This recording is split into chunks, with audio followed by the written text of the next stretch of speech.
And the city campus lecture starts from, I think, 10 o'clock. So you have already shaved about an hour from your time. You guys have to be mindful of your time because of the new arrangement. I think we're doing 6 weeks, I understand. And so that's why they've scheduled the class twice a week. So you should know that you have one Tuesday and then you have one on Wednesday. And that, when we're able to satisfy the entire, timetable, then we can actually make the full. Otherwise, you will lose out. So please make sure that you are, aware of the timetable and you're coming to class on time. Is that okay? Yes, sir. All right, cool. Okay, so let me just share the slides. Share screen. So who can actually go over what we discussed yesterday for us to start with? So we understand that we're on the same page. Yeah? Who will do us that honor? Okay. Hello. Yeah, Gideon. Sir, please, I want to try something. Yeah, please go ahead. Yes, sir. Hello. Hello, sir. Yeah, Gideon, go Yeah. ahead. Okay. You made us understand that relationship marketing is in two parts, which is the qualitative and then quantitative. And then basic meaning for relatability is person's identity. That's the name, and that's the connection point. And the name could be official or a name that makes the person more proud. Yeah. Also made mention that the unit of identity is so key in relationship, and so a relationship in itself is so dynamic and not static. Also mentioned that because time is limited, it is impossible to locate same time for every one you are in relationship with. And judiciously, you should apply resources in a manner that gives value. Yeah. So we should consider prioritization. Yeah. And also mention that because marketing space has changed based on consumer preference. So we should now take into consideration digital marketing. So say that's what I can mention. That's a very good one. Congratulations for that. Who else want to add something to what Gideon has just said? We need one person more. Who else? Okay. So let me make the point that the basic unit of what do you call relatability, as we talked about, uh, by extension, or you can actually extend it to other units. All right. Obviously, we talked about the name as the basic, identity, but by extension, at some point when it comes to the relationship marketing itself, and as your practice, you would have to then extend the basic unit of relatability in terms of the identity, because identity is not only by the name, but of course you're talking about age, you're talking about the person's perhaps career path, because if you have a relationship systems, or you establish, let's say, loyalty schemes, for example, the unit of identification or the unit of identity will go beyond the name. You would want to know the person's gender as well, because in relationship, gender plays a role. Of course, if you're referring to, a lady or a guy, definitely there are some choices that you make in terms of identifying their preferences or their needs, etc. All right.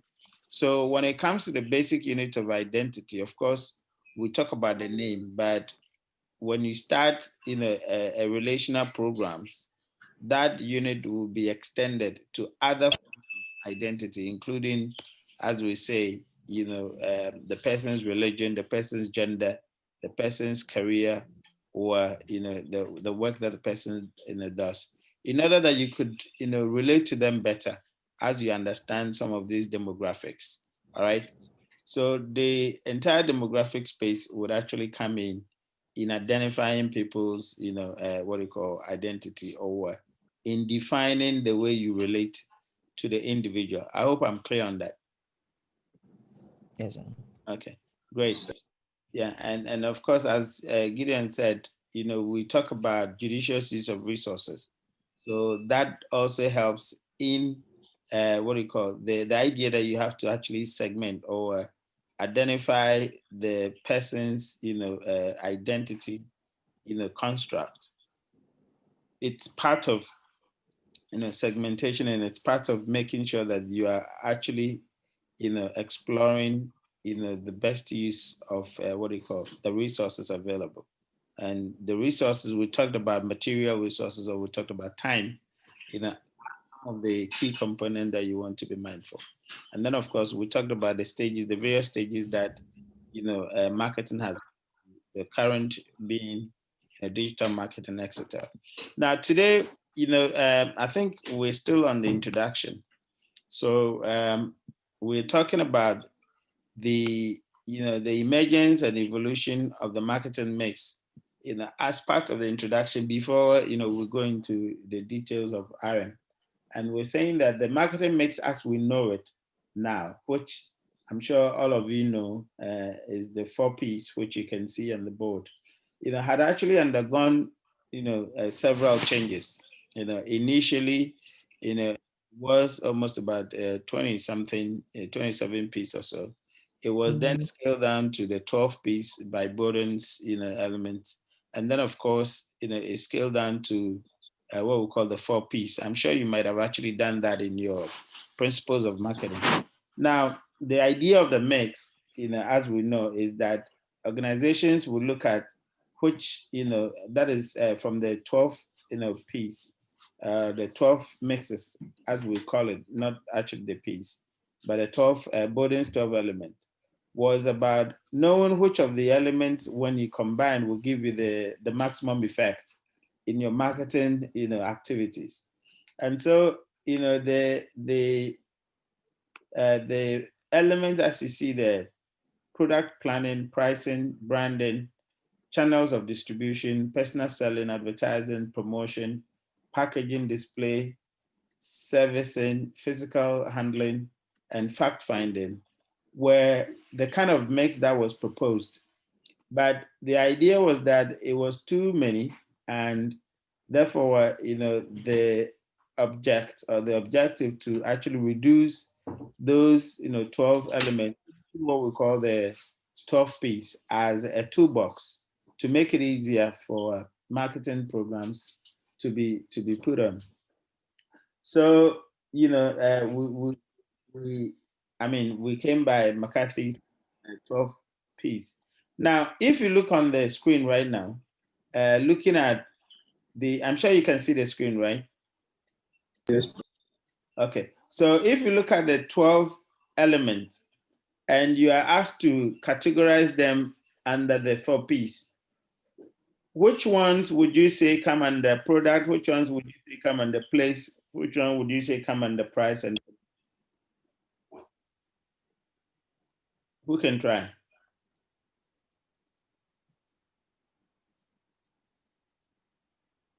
Sir, Mimi.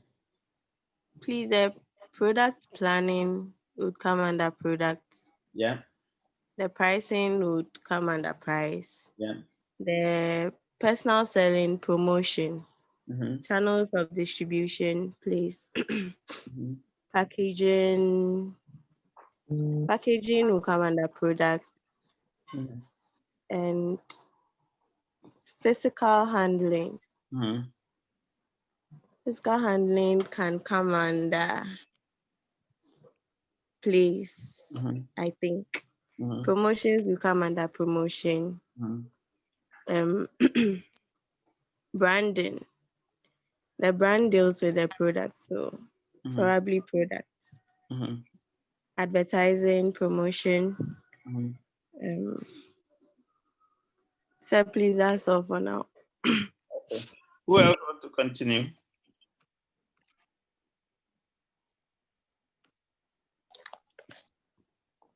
Who else want to continue? Yeah, Gideon. Whose hand is up? Yeah, let me see. All right. Yeah. Doc, Yeah. the product planning will fall under product. Mm-hmm. Personal selling will fall under promotion. Yeah. Display will fall under place. Mm-hmm. Pricing will fall under price. Advertising will fall under promotion. Mm-hmm. Servicing will fall under place. Mm-hmm. Branding will fall under product. Promotions will fall under promotion. Okay. Fiscal handling will fall under product. Channels of distribution will fall under place. Okay. Packaging will fall under product. And fact finding and analysis will fall under products. Okay. Fact finding will fall under which one? Under product and promotion. Okay. All right. Thank you. Okay. So if we're going to actually move on to the next slide to see who came closer, but I suppose all of you did very well in terms of the placement. The servicing is a little bit, a tricky one, but yes, I think servicing should come under product, right? Then of course, fiscal handling. Where did you put fiscal handling, Gideon? Doc, I place it under product. Under product. Mimi, where did you put fiscal handling? Please, I place it under place. Under place. Yeah. Okay, so let's check it a little bit. Okay, so this is what we have, the verdict. Fiscal handling actually came under place, right? Because fiscal handling is part of logistics. So we're looking at channel management, retail location, and retail image and logistics, all right? Now, when you talk about product, we have new product development, brand management, features, benefits, packaging, after sales service. So yourself and Gideon actually got those right. Cost, profit, liquidity, competitiveness, value, incentives, that's the element that includes or that actually make up price. And then obviously most of it were promotion, only. Most of the items that we saw. All right, but we didn't see service in here, but said, okay, after sales service, you see. So servicing actually goes under product, as you rightly said, which is the after sales service and other or before sales servicing. So, and that would include, maybe people asking you about, doing some inquiries or even people doing a test run and all those things. All right. So the idea of the elements or what they call the 12 elements were that there was no, what do you say, a standard way of mixing them. It is dependent on the product and services that you're actually selling. So if you think that combining 4 or 3 of those elements would give you the needed effect, marketing effect, that's what you actually do. And then of course, it was actually remodified into what we call the 12 piece. That makes it the 4 piece. That makes it quite easier. But of course, we know that the story goes that the 4 piece was also extended, isn't it? With the addition of the 3, which is the fiscal evidence, the process, and the people factors to make it, the 7 piece, but that was actually, extended into other, what do you call, fields like, services to ensure that the service component, could, be contained or could be, actually absorbed within the marketing frame. But even then, the idea was that the piece itself was limited. So if we have to actually extend it to, servicing or to services, then of course we had to actually convert it to what we call the 4 C's, isn't it? And that's why, in service marketing, we talk about the 4 C's, instead of the P's, which was proposed by Kotler and Co. So if you have to extend or you have to convert the 4 P's to 4 C's, then what would be the product? Who can tell me? What's the C in the product? Or when you convert the 4 P's to 4 C's, what will be the product version for service? Yeah?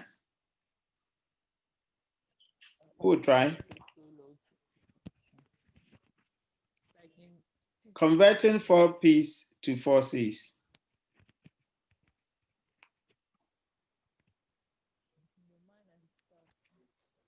Any idea? Okay, Gideon Faise. Doc, I think it's the consumer. The consumer. Okay, so the 4C says that satisfying the needs of the consumer.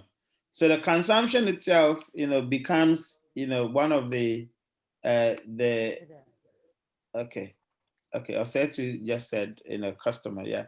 Okay, so we convert the product into the consumer, which means that the perspectives of the P's arrangement, now is changed into the consumer's perspective as opposed to the product, because the 4 P's is supplier dominant. Like looking at the lenses or looking from the lenses of the supplier, we're talking about the 4 P's. But if we have to actually look at it from the perspective or the lenses of the consumer, then we have to convert the P into consumer's need, and that's why we talk about the consumption from that perspective. Okay, so how do we reclassify place in the 4 C's? Say convenience. Convenience. Excellent. So we're saying that the distribution, which is the place item, has to be seen from the perspective of the customer, which is that we need to ask the question, where would be convenient, or how convenient would be for us to deliver the product to the customer? So we actually change the place into a convenience and ask ourselves which of the distribution channels or which of the channels will be so convenient for the consumer. So that's a very good one as well. Yeah, who else? For promotion. So communication. Communication, excellent. So we say that in what do you call the new perspectives, we need to broaden promotion. The idea of promotion itself, of course, talks about other forms of communication, but it's not clear cut, because the word promotion means that there is a point of what do you call intensity, which means there's a period that the company is actually doing a certain activity, which we call promotion, including what do you call loyalty schemes or buy one get one free and those activities. So promotion, as the word suggests, was found limited in the new perspectives of consumer-based transformation of the 4 P's into the 4 C's. So the idea was that, okay, we need to actually broaden promotion into communication in order that we can actually take into consideration the other forms of communication, i.e. making sure that the communication is continuous and is two-sided, both from the consumer and then from the supply side. We make sure that we're paying key attention to the communication activities, including inquiries, including our own publicity, for example, etc. So we broaden promotion into communication. And who can tell me about price? Customer cost. Okay, cost. So Gideon also said it. Okay, Jessica. So yes, cost is what we use in the new perspectives, because we feel that price is also kind of limited, because price, we're looking at the economic value of the product itself.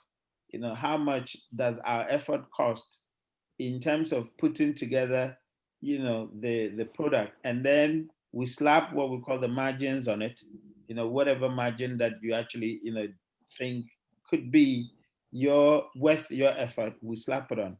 But that also became limited because that's from the supplier perspectives. Now, when we actually transform that into cost, then we're taking into consideration other cost elements that are not necessarily economic. But of course, it could be translated to an economic factor or the face value, it goes beyond the face value. So for example, if you price your item as 10 Ghana cedis and you cite your office at Spintex, for example, and someone is actually coming from, let's say, Dansoman to actually buy the item. Now, don't forget, your price as it is traditionally called does not take into consideration the travel time that the consumer or the customer is actually using to come from Dansoman to Spintex to acquire the product. It probably will cost the customer about £5, 5 Ghana cedis in terms of what do you call fuel, all right, coming down to, Spintex. Now, when you add that 5 cedis to your 10 cedis that you actually price the item, that makes it what? 15 Ghana cedis. Now, the person perhaps came during their, break time to acquire the product. By the time they come, there is no space in parking. So the security guy takes them round and round. They find a place to park. By the time they find a place, it's almost about an hour. Their break time or their lunch time is gone. Now, this customer had actually lost or had actually expended more than the value, the face value of the product. So if you put all those cost factors together, you are talking about almost what, 20, 30 Ghana cedis. So the idea of converting, price into cost is for us to be able to appreciate the customer side, effort that goes into, the product, the selling and the acquisition or the consumption of the product. In order that we could be comprehensive in our approach and we could actually provide the product, to satisfy the customer's need. And that's why we actually convert from, the price to cost. Now, who can tell me one particular thing that I haven't said? I should take that again, Jessica. Okay. So I'm saying that the reason why we convert, we actually, converting price into cost is because the original price, that, the 4Ps talk about is very much limited as in the perspectives of the supply. It doesn't take into consideration the effort that the consumer actually spend in acquiring the product, all right? So price originally is set to be the element of input. I mean, the things that we have put into the product or the manufacturing of the product, all right, and how much that cost us. So the cost factors in producing the product plus our margins, all right? That's the traditional calculation of price or how we see price. But we're saying that that is only from the perspectives of the supply, all right? It does not take into account the perspectives of the consumer. That is the effort, all right? And half of the consumer. That is the effort in assessing into the calculation. And that's why we have as cost. In order that we can appreciate how much customer, how much acquire the product. For us to be able to we are using convenience that we talk about. Okay, there is a feedback on there.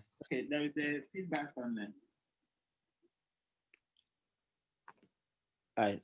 Is that clear now? Why are we getting feedbacks? Let's see. Daniel, do you have two machines?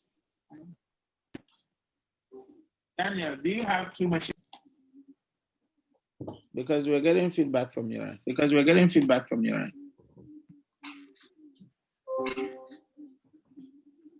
Yes, sir. Okay, so guys, mute your mic so that we don't get the feedback. Okay. And so that's why we talk about what we call the cost, so that we can appreciate how much the customer is spending, in order that we could, find the most convenient means to reduce the effort or to reduce how much it's costing them to acquire the product. I hope I'm clear, Jessica. Yeah? Okay. Thank you. Now, I was asking a question, what other cost considerations would you think about, or can you think about, that I haven't spoken of? Yeah? Jessica, your hand is still up. Is that the old one or a new hand up?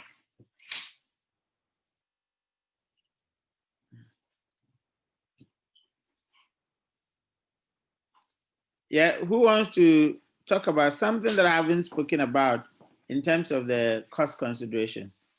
Okay, hold on for me. Oh, yeah.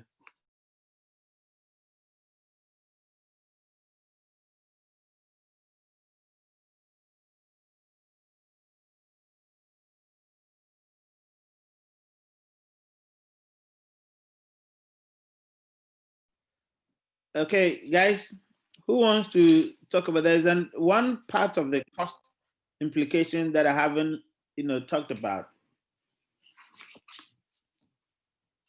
Who can explain that part? When you read about, the 4 P's to 4 C's, there is one crucial element that is spoken about in literature, but I haven't spoken about it yet. I just want to find out from any of you. Who can talk about it? Should I put a price on it?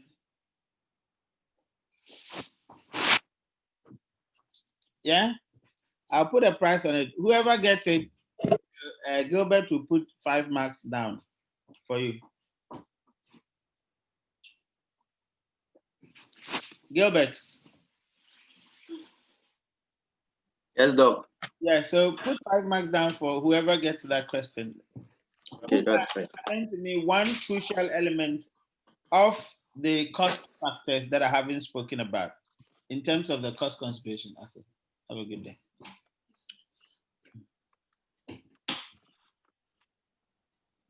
Yeah? Gideon Fire said, do you want to try? Doc, I would Yeah. have said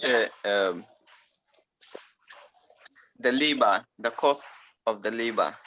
Yeah, we had taken that into consideration from the supply side.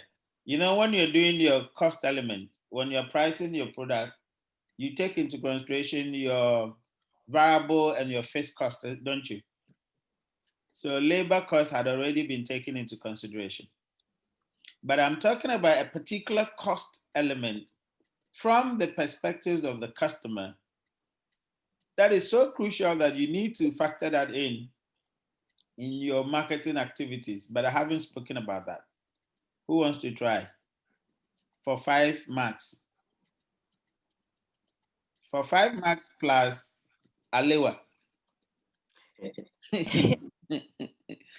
Yeah, who wants to try it? Customer income. Abigail. Yeah. Now we've taken into consideration how much the customer pay. Okay, who is that? Please, she has said, I want to say customers' budget. No, that has already been taken care of, isn't it? Because when you're pricing, you're looking at your target market and their affordability, isn't it? You cannot price without understanding, the market, how much you think. Daniel say it too. Sure. So please, I think is the value placed in the mind of the customer. The value placed in the mind of the customer. The value in the mind of the customer. You're quite close, but no. Obviously, the value is the reason why we're doing the exchange, isn't it? So yes, I think you're somehow close to that. Cost of delivering product. No, Gideon Fire said we have already taken into consideration cost of delivering. But Daniel is close. But I need a much more specific. Yes. Customers' need. Customers need, but that's been taken care of at the consumer section. You remember we talked about the product converted to consumer. So that's the need of the consumer being taken care of there. But this is under price. Charlotte, you also said the same thing. Okay. Customer satisfaction, yes, it has been considered at the product level, which is the consumer level. So I take my five marks, right? Plus yeah, go on. Please, this is the buying power of the customer. Okay, the power, the buying power, the customer, the buyers, what do you call the customers' ability to pay, the buying power. We have taken into consideration that in the traditional sense of the price. Yeah, Abigail, product image is being taken care of by the branding, Incentives, Gideon, Banahini, no, we've taken care of it already.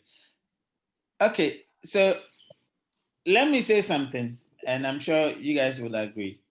So, assuming that you're going to buy a product, all right, and you have two options or three options, but you choose to buy, so product ABC, all right, or AB.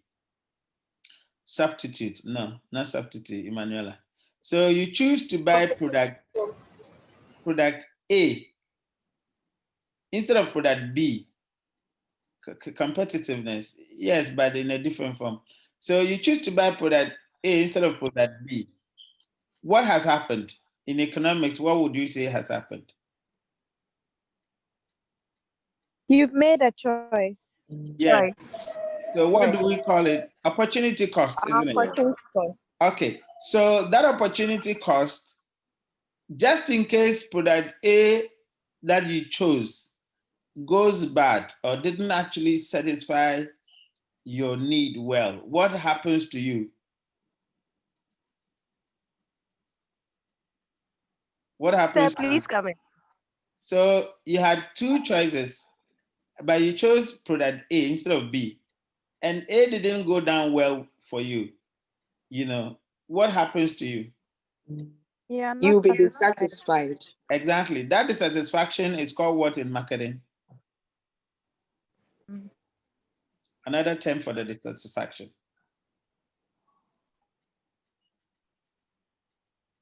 Yeah? We call it cognitive dissonance, isn't it? Have you heard it before? Have you heard dissonance before? Yes, Mimi. So you have what we call cognitive dissonance. That is, you feel bad about the choices that you made, and you're thinking you made a wrong choice when you could have actually made the right choice because you had the opportunity to choose the other one. So opportunity cost, which is what we call the psychological cost, all right, could play a huge role in your decision making. And that's why marketers have to actually, guard against that. So if the person is actually faced with two choices and they're thinking, should I choose A or B? Now, at the back of their minds, hey, what if I choose A and it doesn't go down well for me? Or what if I choose B and it doesn't go down well? And that's why it's a cost factor, because you are spending time to think about, how that product may or may not satisfy your need. Now, how do marketers eliminate that, feeling or that state of mind in terms of the purchasing, process? How do marketers solve that? So someone wants to buy the product, and we're talking about we're talking about converting price to cost, i.e., making sure that we're identifying every barrier. Remember, cost is a barrier. Every barrier that could actually prevent the customer from acquiring the product. And we have said that opportunity cost or the feeling of cognitive dissonance, all right, can play a part, because you are now making a consideration and thinking, what if it doesn't go down well, all right? Now, how do you eliminate that particular barrier? What do you do? Sir, Brand positioning. Providing samples, yes, Jessica, you're very right. Providing samples so that people can have a foretaste of it. And then making sure that by giving samples, which in in marketing is part of what we call the the cognitive, advertising, no, cognitive, part of the communication process, or the cognitive part of the the promotion process, i.e., letting people have a feel of it first, as taking an action before they do the actual purchasing. So they can do a sample testing, they can test samples, or you can actually get them, well, that's what we're talking about, to try it, maybe at what you call mall intercept, for example, and say, oh, it won't cost you anything, just have a try of it. Or if it's a service, you can say before you subscribe, try it for 1 month. If you're happy, come and sign up. That is a process to remove that feeling of, uh, regret, for example, just in case they buy it and then it doesn't go down well. So we use those processes to eliminate that cost aspect. Now, who lifted their hands? I saw a hand up. Yeah, Devita. I was about to say you can also share reviews from other customers. Exactly. So you can also share videos. So previous experiences, people's previous experiences can be shared, which is an endorsement. All right. So someone had actually used the product before, and you're sharing videos of that, how the product had been applied and how they have actually satisfied the consumer. You are removing the doubt. You are removing the possible dissonance that they could feel that would actually prevent them from acquiring the product. So that's a very good point.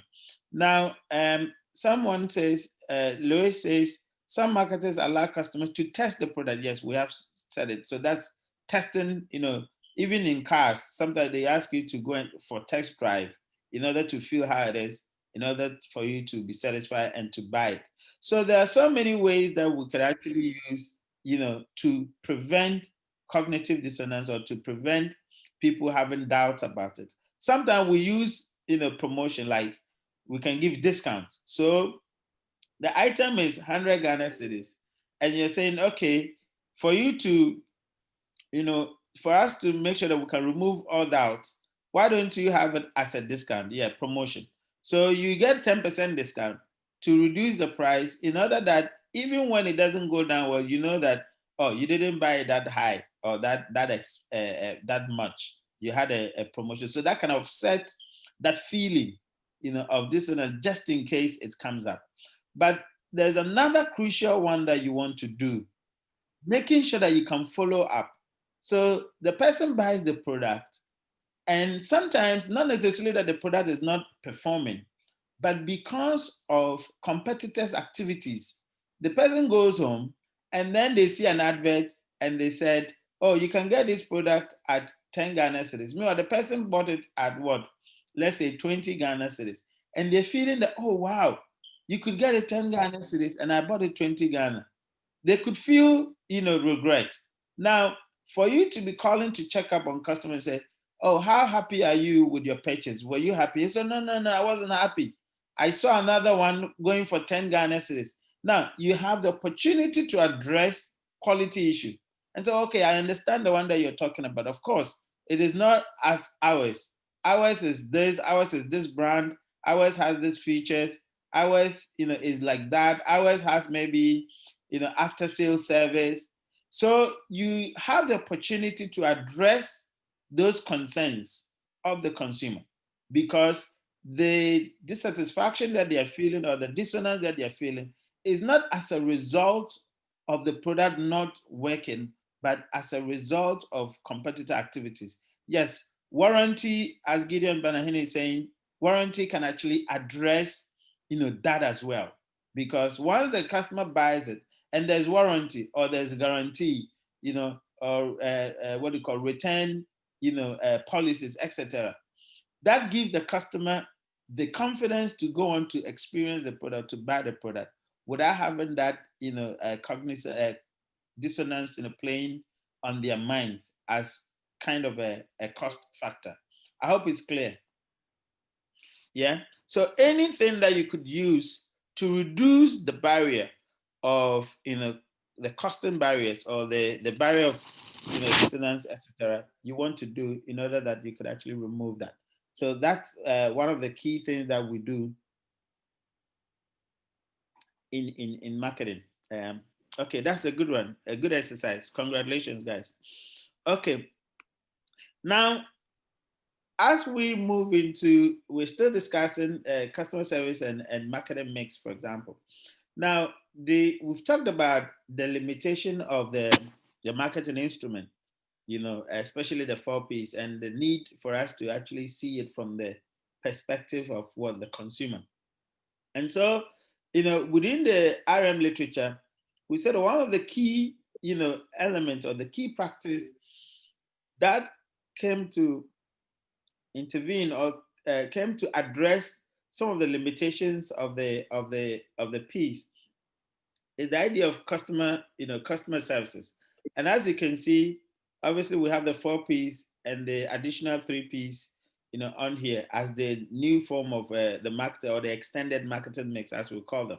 So you have the product, you have place, you have people, you have the processes, you have physical evidence, you have promotion, and you have price. All right, but they have to be, managed within the setting of customer service. Customer services became one crucial introduction of the marketing process, in order that we could actually solve quite a number of limitations that, the traditional, Ps didn't. And, most of you will take it for granted, customer services, because it had become like a norm for businesses. But you remember that in those days, and from the examples, the period of marketing development as we saw, customer service wasn't part of the marketing process. In fact, marketers, as we said, were so transactional that it's just about customer identifying that they have a need and coming to buy and going. Now, nothing takes care of the intervening, periods, or the periods that the two haven't actually come together. So from the point of the consumer's journey, from the point of the consumer thinking about, oh, I have a need, all right, what is actually happening is companies are only advertising, all right, and when the advertising or the advertisement strikes a chord, perhaps, in the customer to say, oh, I think I need this. Now there's a whole silent period between that time to the time that the customer comes into contact with the company in terms of the acquisition process, all right, to buy it. And then there's a whole lag between when they bought it and they consume the product. We don't know what actually, transpired within that period. Again, that's how companies work. So the introduction of customer service was to make sure that we can take care of that loop of silence, the period that, we did not actually take care of originally in the traditional marketing sense. All right, and that's why the introduction of customer services came, and with it came, as we said, technology played a huge role, because the advent of telephone exchanges, where somebody can actually call them. I mean, the telephone systems where you can have 10 people calling at the same time, and there's someone at the switch who can actually transfer the calls to the various units, or departments of the company, became a game changer, because then people no longer have to wait until they meet somebody in the business to have a conversation or to have a relationship. Immediately somebody strikes a chord, or the chord strikes that someone needs a product, they can pick a phone and call and make an inquiry and take directions, and then ask for price, and then ask for, any other, lingering issues that they may have before even they come into contact, directly with the business, or to initiate a transaction, for example. So customer services became integral part of the marketing process, and it became a very essential one. Gideon says, my network is bad this morning. It's logging me out. Are you guys all experiencing the same problems? Yeah? No, sir. Okay, Gideon, a little Mimi says, Malik says no. Okay, Gideon, check your location. Okay, so we're saying that the introduction of customer service became crucial, and the introduction of customer services was to take care of the before and even the during and after sales, that there is the company's presence is felt 360 degrees regardless of where you are and what time. And that's why it is so appalling for a customer services line not to be picked up.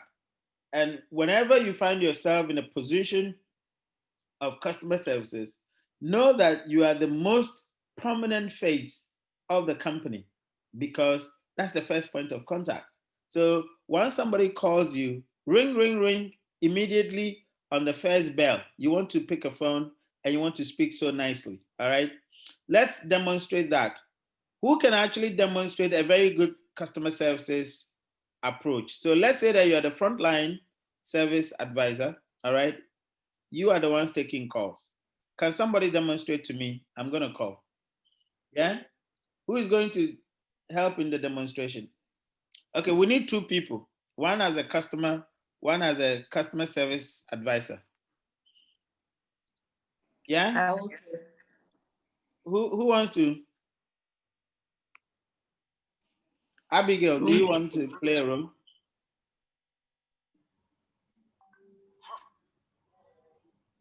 I need two people to play the role of customer and an advisor. Devita. Okay, Emmanuel. Emmanuel, what role do you want to play? Customer, sir. Customer. Okay. Emmanuel, customer. Who wants to be the advisor? I'll be the advisor, sir. Okay, great. All right, so let's go. Emmanuel, go on. Ring, ring, and then let's see. Ring, ring. Hello. Hi there, my name is Emmanuel. Good afternoon to you, Emmanuel. My name is Nura from Silver Spring Group of Companies. Yes, how may I help you, sir? The last time I bought Silver Spring, there were beans inside the spring rolls, and I quite remember not opting for that option. So I was wondering if that could be rectified, please. Mr. Emmanuel, who served you? Can you remember who made that sale to you? Yes, her name is Mariam. Okay, we are very much sorry for that inconvenience, sir. I'm sure it was a wrong order, please. We'll make sure that it doesn't happen again next time. So sorry for that. Could you? Thank you. Have you? I would like Mariam to refund them the money, please. Have you consumed the product, sir? I ate some. I threw the others away. Okay, you can return it to any of our shops across the country, and would be happy to change it for you. I should return the spring rolls that I threw away. You've thrown it. You've thrown it away. you had a bite. Okay, great one. A round of applause for both of them. Yeah, great, congratulations. I think that was an excellent role play demonstration. I mean, an excellent demonstration. Of course, there are certain keywords that both of them used. Who can track them? Let's map them out, and then of course we can come out with some kind of suggestions, for the role play. But fantastic job, Del, and fantastic, Ima. You guys have done so well. So let's look at the key things that they talked about. Okay, so who will come in first? Let's track the key things. What are some of the things that you took notice of?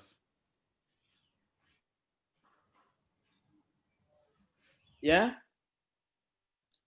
Del, do you want to assess yourself?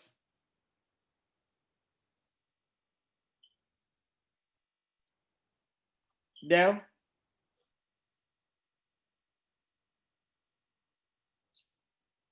Okay. Emmanuel, Yes, sir. do you want to assess Dell's performance? What are some of the key things that you thought, she did well, and what are some of the downsides you think she can improve on? I'm Nura, Okay. sir. Oh, I Nura. thought. Nura, your phone is showing Dell, so that's why I said you have to change your names. You have Oh, to use okay, the right okay. name. All So right. you have to make sure that you rename it, or you next time you make sure you put the right name. Yeah. Okay, Yes. Nura. Okay, Emmanuel. Before you come in, Nura, assess yourself. Yes, What are sir. some of the things that you thought you did well? Okay, so I greeted the customer and then I asked what his problem was. Mm-hmm. And after he told me he ate some and then he found beans and all that, I apologized for the mistake and inconvenience caused. Mm-hmm. And I told him he could return it if he still had it. He could return it at to any of our shops across the country for a refund or for a change in product. Mm-hmm. Excellent. Okay, good thing. Now, so we've made quite a number of assumptions, isn't it? We are assuming that the company has a returning policy, and the company had branches across the country. Obviously, you make references to the company's, return policies, etc. Now, Abigail has said a customer service introduction. Abigail, do you want to say something about the introduction? I have a view about the introduction, but I want to listen to your view. Abigail. Hello. Hi, Abigail. Yes. Hello. Hi. Yeah, so I felt like for the introduction, maybe as soon as she answered the call, she should have said hello, hello, like you've reached then she mentioned the company's name at once. Instead of just Excellent. saying hello and then waiting for him to talk and then Excellent. introducing herself. Excellent. That's a very good point. So that's a very crucial point in terms of identification. Now, the customer may not know that they are calling the right number, they are calling the right company. So the first thing that you do is introduce yourself and the company, perhaps some greetings, all right? Most of the time, you use hello to replace maybe morning or afternoon because, of the confusion. Sometimes you don't know whether it's a morning or afternoon, or you can get it confused. So sometimes, most companies prefer you to use the word hello instead of good morning, good afternoon, etc., which could be worthy or too muffy, right? And then, of course, the company's name is crucial, in order that they could, realize that they are calling the right number. And you have to feel some pump in it. Obviously, we got some pump from Nura. Yeah. So as Abigail is saying, you pick the phone and it says, "Hello, my name is Nura. Maybe cakes and bakes. So you're actually introducing yourself and then you're introducing the company. So, hello, my name is Nura Cakes and Bakes. How can I help you, sir?" Now you can only say "How can I help you, sir?" because maybe we're assuming also that the company has a system, a CRM system, that is a customer relationship management system, that actually pops up whenever a customer is calling from their number. Again, we're assuming that the customer has a registered number on your account, and so you can see their identities. You remember we talked about the basic unit of identity. So the customer calls and the identity actually pops up, and you could see that they are Sir. Now, in some cases, especially in most European, companies, it is dicey to say Sir or Madam, because who can tell me? Because of what? Because of what? Why is it dicey in most European countries or even in Western world to say, sir? Okay, Gideon Fire say. So I think it's because of Because their competitive of their sex gender, Exactly. orientation. their gender Yeah, is quite. excellent. Sometimes people have gender, swaps or gender changes. So you cannot actually assume that because their name is Emmanuel, all right, automatically they identify themselves as males, all right?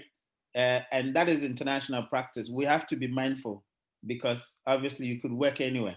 So depending on the policy of the Benjamin, I've experienced some before, and it's sometimes annoying. Okay, what was that? Customer is always right. Remember.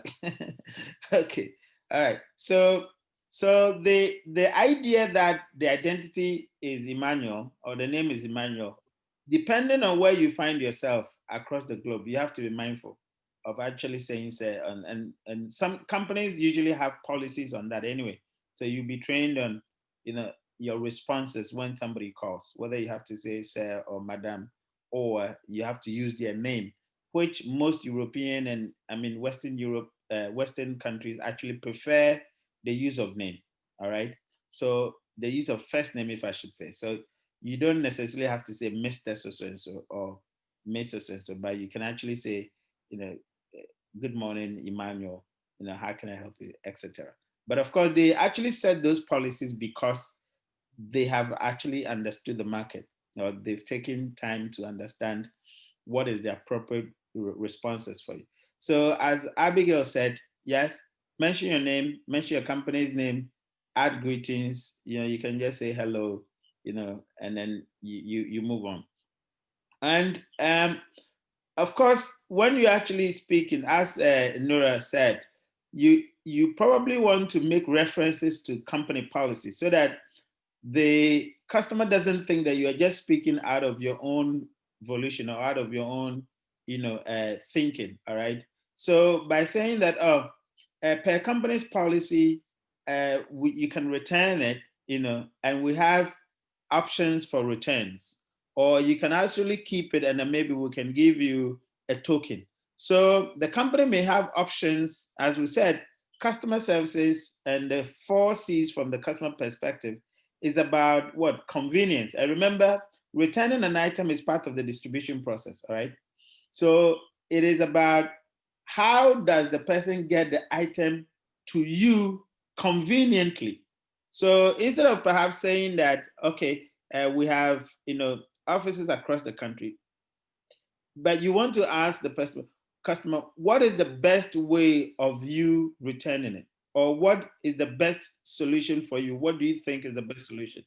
But again, you are proposing this because the company policy allows you to do that. Are you with me? But if you are the one in charge, maybe you have your own small company that you're managing, make sure that you put in options, so many ways that could make it much more convenient for a customer to actually take an action. Are you with me? Yes. Okay, excellent.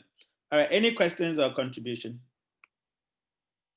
Mimi, you said you have experienced something before. Let's hear you. What have you experienced? Okay, so I sell waist trainers, Mm-hmm. and a customer bought some. Mm-hmm. There was no fault with it. She gave me her size. Mostly I get the size. I told them to give me their size, and then I give them the waist trainer based on the size they give me. So after sending, and most people want to pay on delivery. So I make that arrangement as well. After sending the thing to the customer, she wore it. She said she wanted to try it first before paying the delivery guy. She wore it, and then she said it didn't fit her. And she didn't wear it on her clothes. She wore it beneath her clothes, so it was all sweaty. Then she gave the waist trainer back to the delivery guy to return it and said she doesn't want, which wasn't right. So I was arguing with her that at least if she wanted to try it on, she could have worn it on her dress. Mm-hmm. So with this one, I couldn't sell it to anyone again because it was bad. Mm-hmm. Mhm. Okay, That was the and then you counter Benjamin as saying, remember, customer is always right, and you counter him to say, yeah. Benjamin said it's annoying. customer is always right. It's annoying. Okay, now guys, let's debate this. Let's discuss this. So, how many of you agree with Mimi, or how many of you agree with Benji? And what do you think could have been the best way of solving it? Let's look at the case study. Mimi's case study. Mimi thinks that the customer was in the wrong and it was annoying for her to agree on the principle of the customer is always right, because the customer had actually tried the item on her body instead of making sure that it doesn't actually get soiled by sweat and all those things. Okay, let's discuss it. How many of you agree with Mimi, or how many of you disagree, and why? Yeah, raise your hands. Who wants to start? Okay, Gideon first. Gideon. Okay, so please, I disagree with Mimi, and I agree with Benjamin that the customer is always right. Mm-hmm. Because even in the scenario Mimi gave, Mm-hmm. I think it has made her to know now that there are certain customers that would like to try on her product before they even patronize them. Mm-hmm. So this way, if she's communicating with them, she would have to include the manner in which, if they want to try it on, they will have to do so. Because early on, she hadn't had such an experience. So with the customer who she got and wanted to try it on, she also went ahead and did something else. But this time around, it has given her a feedback that these are how certain customers of yours are going to behave. Excellent. So I think it's in the right direction. Excellent. A round of applause. A round of applause for Gideon Faisal. Completely agree with you. Now, which part of the piece, as we described, would that instruction of, as you said, Mimi adding that instruction on that if you want to try it, this is how it's supposed to be. Which part of the piece must it be? Or what feature of the piece is it? Anybody can answer before we come to Jessica. Yeah, which part of the piece? An instruction on how you have to try the product. Product? Yes. Okay, who agree or disagree? Abigail said product. Who agrees or disagrees? Yeah? Which part of the piece? Francis also says product. Yeah? So, yes, it's a part of the product, because packaging is part of product, isn't it? Which we call the three parts of product, all right? We have the core product, the augmented product, and the actual product.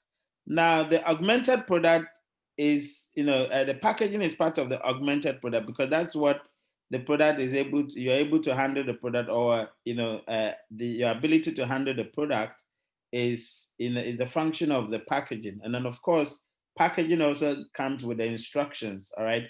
So it is part of the product that you have that particular, instruction of how to handle the product, i.e. how to try it on, etc.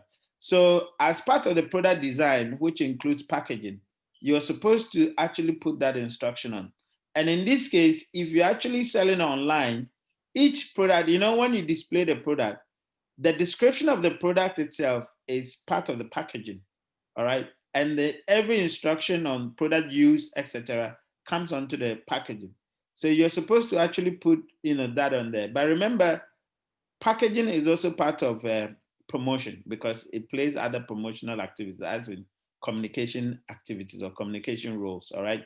So it is part of the product. You're right. Now, Jessica, you wanted to say something. Your hand was up.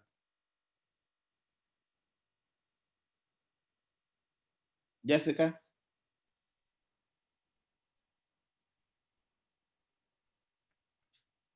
Jessica? Okay. So now Mimi, okay, Emanuela, yeah.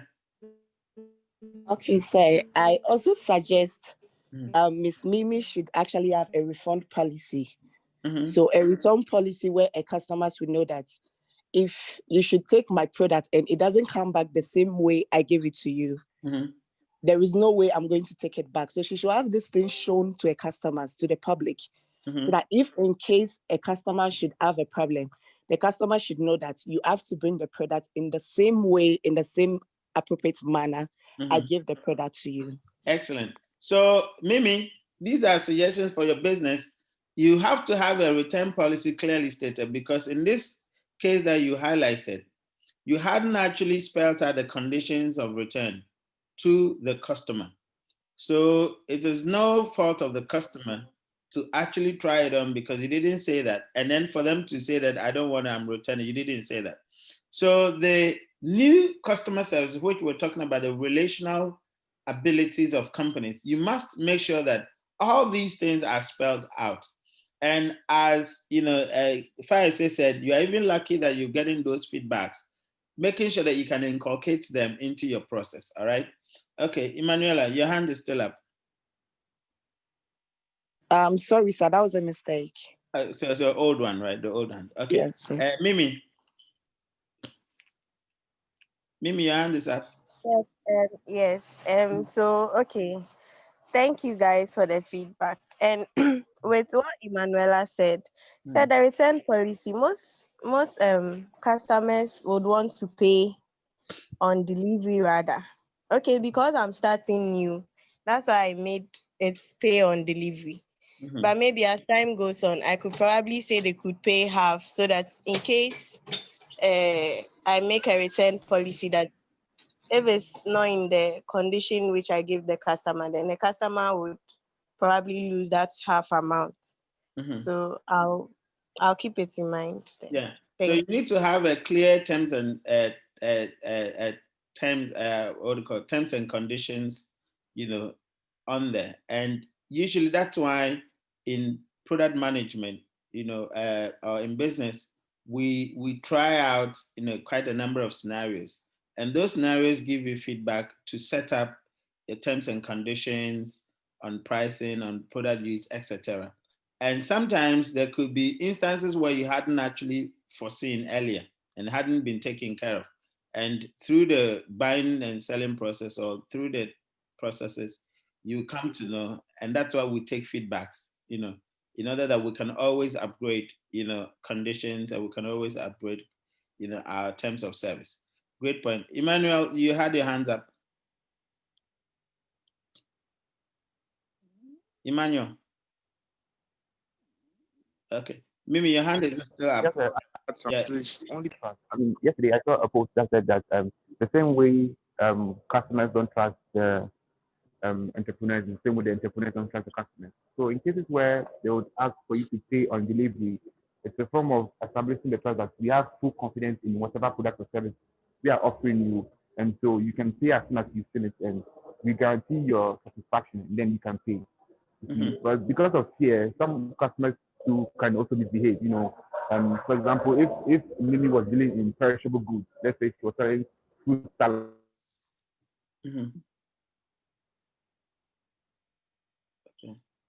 Man, your line is gone back. And then go on. Sorry, we didn't hear some part of it.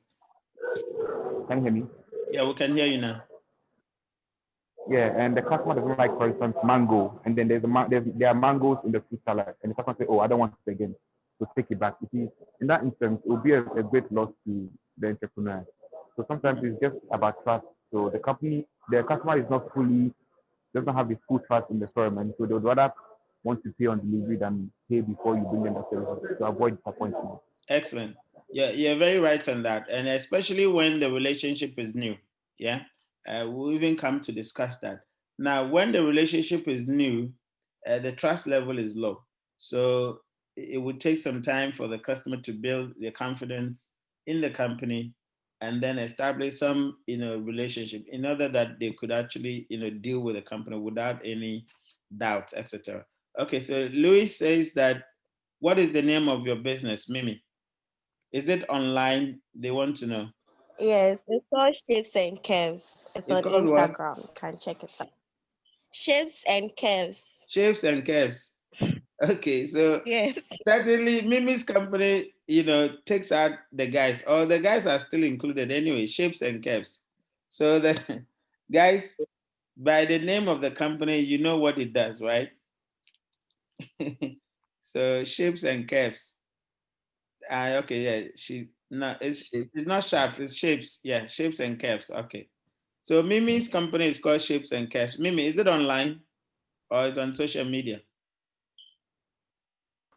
Please, for now, it's on social media. Okay. So Mimi is part I'll of the create a website soon. okay, Mimi is part of the social media entrepreneurs making millions. So Mesa Group in your what do you call, if the corona happens to subside or we're able to take care of it, and I'm sure the Mesa celebration will be sponsored by Shapes and Curves when they make their millions. Okay, guys, good point. So we're just about finishing the session. Any contribution or any questions before we close? Emmanuel wants to intern. Emmanuel, you want to intern at Shapes and Curves? Okay. Yes, sir. All right. So Sir, yes, I have a yeah. Who has a question? so Emmanuel, a contribution Yeah, actually. Emmanuel, contribution. Yes. Yeah, so remember during the acting thing we were doing with Nora, and then I thought one of the things she did very well was to suggest a solution to the incumbent problem. Okay. Sometimes when you call customer care service, all they do is they apologize for the situation and then they expect you to be okay with it. So they're very sorry for this inconvenience. We'll try to do more better and then they end the conversation there. But I found out that actually recommending a solution to the same problem helps me want to come back for more. Excellent. In an instance, you wanted me to either bring back the product or ask for a refund. In this case, the apology comes, it carries more weight because then you're apologizing for the solution and not just saying you're sorry and then you go away. I thought that was a very good thing as well. Excellent. That's a very good observation. So Nora, Yes, a sir. clap for you. He said that most companies would only apologize and they stop there. Of course, apology is right, but going forward to suggest a means of resolution, it's fantastic. And that's what you did. Yes. So that's a very good one. Oh, we come And for free Sober Spring. yeah, good. So Mimi, you have two interns. Nura and Emmanuel want to intern. And just to as a person by, I mean, just what do you call? I had one of my friends, when we were doing our masters, and one of my friends was actually working with M&S, Max and Spencer, and that's when Emmanuel said he wants to intern. That brings in that story. And he works in Max and Spencer. He went for an interview. They recruited him, and guess where they put him? Who can actually suggest? I mean, who can think about what I'm going to say? Who has a clue? It's because of what Emmanuel said. Where do you think they put him? Department. Ladies' underwear. Exactly. He was at lingerie. They call it lingerie, right?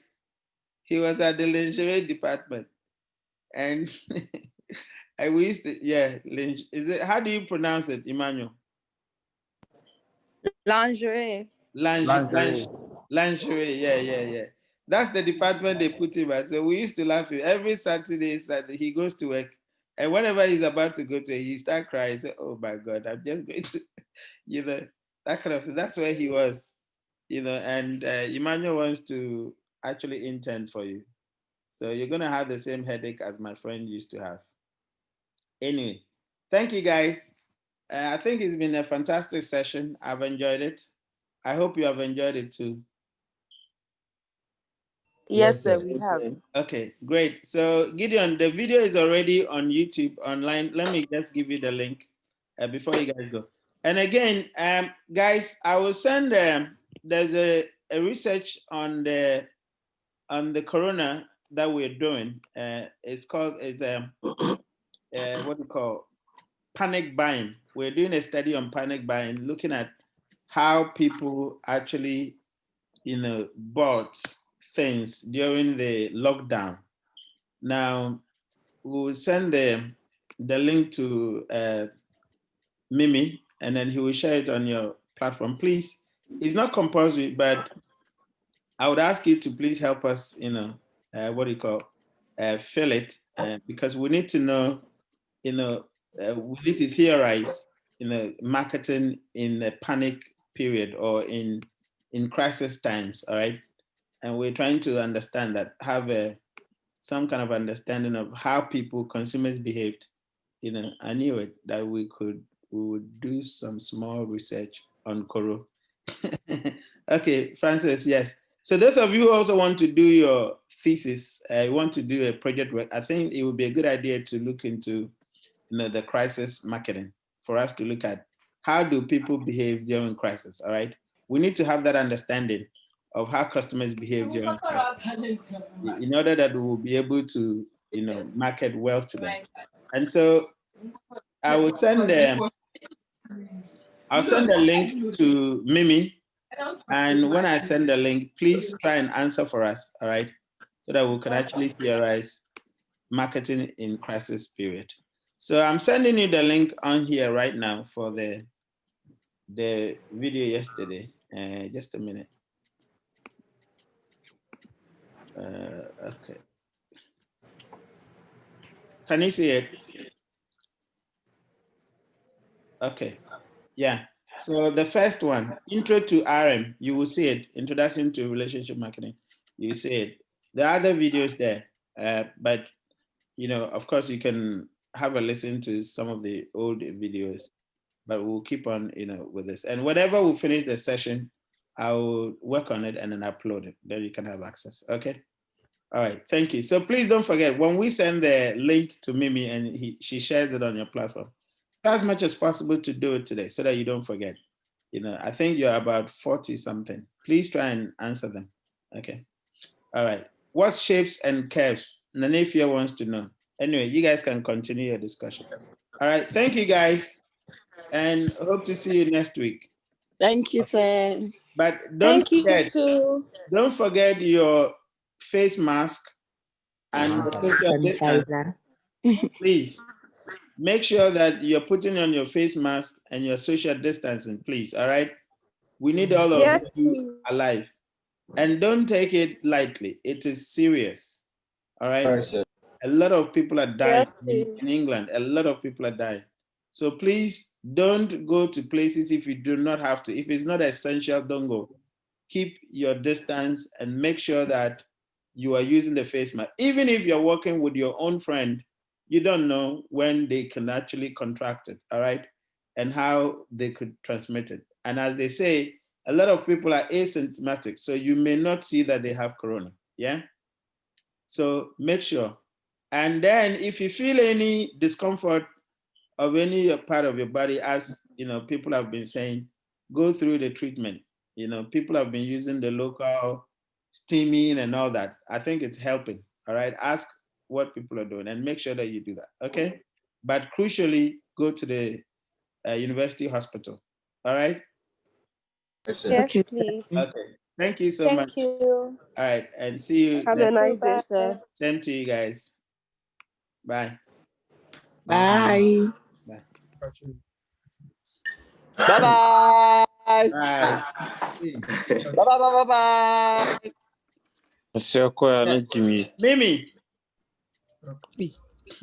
Mimi, I've sent you the slides. No, I've sent you the textbook. I've sent you the textbook and the course outline, right?